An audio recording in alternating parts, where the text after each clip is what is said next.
लाठी चला के आप मतदाताओं को जीत नहीं सकते हैं और ये भरम किसी को नहीं पालना कह रहे चाहिए। गुंडागर्दी करते हैं बीजेपी वाले।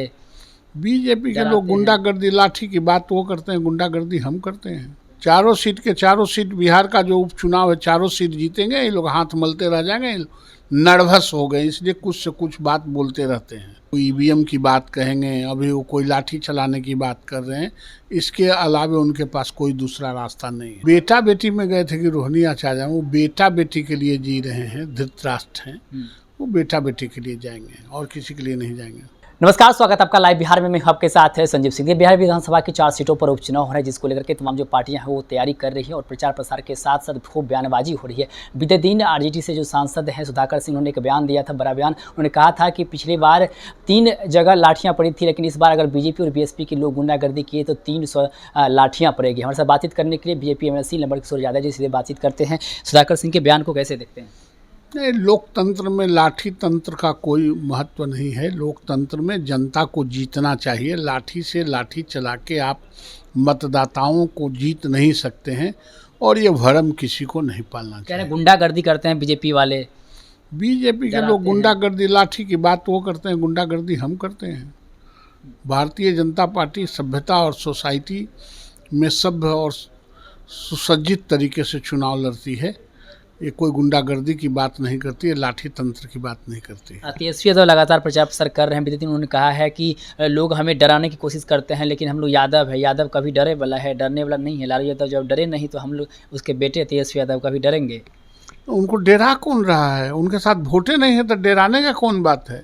चारों सीट के चारों सीट बिहार का जो उपचुनाव है, चारों सीट जीतेंगे। ये लोग हाथ मलते रह जाएंगे, ये लोग नर्वस हो गए, इसलिए कुछ से कुछ बात बोलते रहते हैं। जीतन राम मांझी की जो बहू है दीपा मांझी, वो चुनाव लड़ी इमामगंज से। वहाँ पर बीते दिन एक खबरें आई थी, इसमें कहा गया था प्रचार का जो वाहन है उस पर हमला हुआ है, ड्राइवर के साथ मारपीट हुई है और जो मारपीट किए हैं वो यादव समाज के लोग थे और आरजेडी पर हमला। ये बात यादव समाज और पासवान समाज का नहीं है। ये लोकतंत्र में लोकमत का सवाल उठता है और जो जिन लोगों ने भी ऐसा किया है वो अशोभनीय है, उसको मैं कंडेम करता हूँ। मुख्यमंत्री नीतीश कुमार भी आज तरारी निकले हैं प्रचार प्रसार करने के लिए, फिर रामगढ़ जाएंगे। बीजेपी के प्रत्याशी हैं, उनके पक्ष में प्रचार प्रसार करेंगे। इसको लेकर के अब विपक्ष के लोग कह रहे हैं कि अब नीतीश कुमार जाए, प्रधानमंत्री मोदी खुद भी आ जाए, लेकिन कुछ भी नहीं होने वाला है। 4 की चारों सीट इस बार हम लोग 4 के 4 सीट भारतीय जनता पार्टी और उसकी एलआई जीतेगी। ये लोग ऐसे ही हाथ मोड़ते रहेंगे और तब ये लोग ईवीएम की बात कहेंगे, अभी वो कोई लाठी चलाने की बात कर रहे हैं।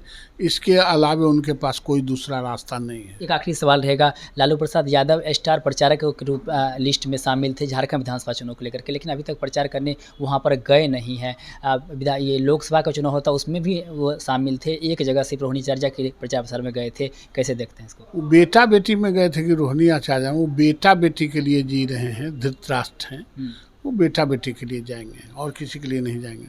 चलिए, बहुत बहुत धन्यवाद। तुमसे बातचीत करते हैं बीजेपी एमएलसी नंबर यादव, जिन्होंने साफ साफ कहा है कि वो रोहिणी आचार्य के लिए नहीं बल्कि अपने बेटा बेटी के लिए प्रचार प्रसार करने के लिए गए थे। और साथ ही साथ सुधाकर सिंह के जो बयान है उसको लेकर भी हमने बातचीत किया और साथ साथ 4 की 4 विधानसभा सीट जो है जिसको लेकर के महागठबंधन के लोग दावे कर रहे हैं उस पर भी हमने बातचीत की। साफ साफ कह रहे हैं कि हम लोग जीतेंगे 4 की 4 सीट, इसमें कोई दो मत नहीं है। तमाम तरह की बातें करते नजर आए हैं। नंबर यादव जी आप भी सुन रहे थे, आप अपनी राय प्रतिक्रिया हमें कमेंटों से माध्यम दे सकते हैं। आप देखते लाइव बिहार। बहुत बहुत धन्यवाद।